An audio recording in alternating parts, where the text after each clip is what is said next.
গরম তেল পুড়ে হাতটা একদম বাজে অবস্থা। কিছুই তেমন রান্না করতে পারছি না। তার মধ্যেও আগের প্রোফাইলটা চেঞ্জ করে নতুন প্রোফাইল খুলেছি। একটু তো কাজ করতে হবে। তা না হলে সবার কাছে কি করে বলব যে আমাকে সাপোর্ট করো, আমাকে ফলো করো। তারপর আমরা প্রবাসী বাঙালি। আমাদের বিদেশে শরীর খারাপ হোক, হাত পুড়ে যাক, যাই হোক না কেন, বাড়ির কাজ আমাদের নিজেদেরকেই করতে হয়। বাইরের খাবার প্রচণ্ড কস্টলি।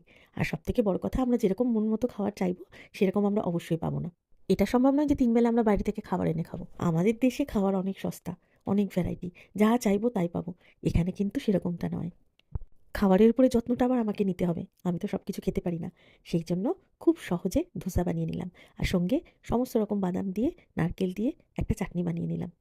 দারুণ হয়েছিল খেতে। বিশ্বাস করো, এই দিন দুপুরবেলা ধোসা খেয়ে নিয়েছিলাম।